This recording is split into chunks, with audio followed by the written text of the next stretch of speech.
What's going on, guys? In today's video, I'll be discussing how to develop the core for performance. Now, this is a very important topic because the core plays a crucial role when it comes to athletic movements, whether you're sprinting, jumping, running, throwing, cutting, kicking, punching, pushing, pulling. Literally every single athletic movement is going to utilize the core. It is the main structure that allows us to control our bodies and generate force. And the biggest issue I see with this is that people don't really know how to structure their training. They'll just focus on the exercises that make the core look good, but it's simply not enough. That's why today I'm going to be going over the best approach on how to develop the core for some high performance. So let's get right to it. So the first thing we have on this list is stabilization. You want to make sure to include exercises that prevent movement and promote stability of the trunk. When you enhance the stiffness and stability of the trunk, it will provide you with a platform that enables greater torque production in the upper and lower extremities. This in turn will allow you to perform your athletic movement with more force.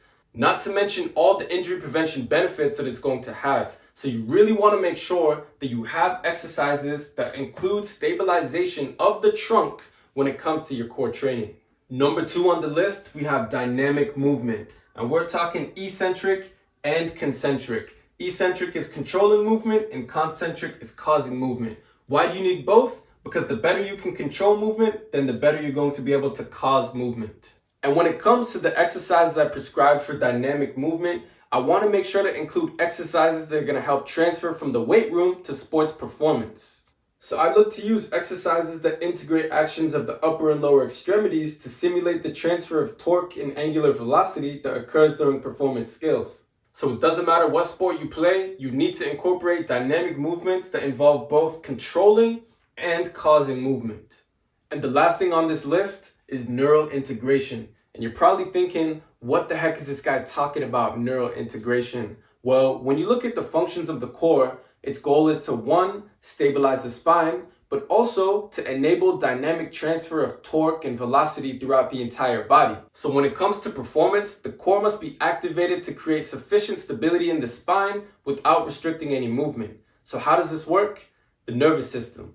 The nervous system is what regulates the core muscle activation so that you can create stiffness without compromising any movement capability. Now, so what kind of exercises involve neural integration?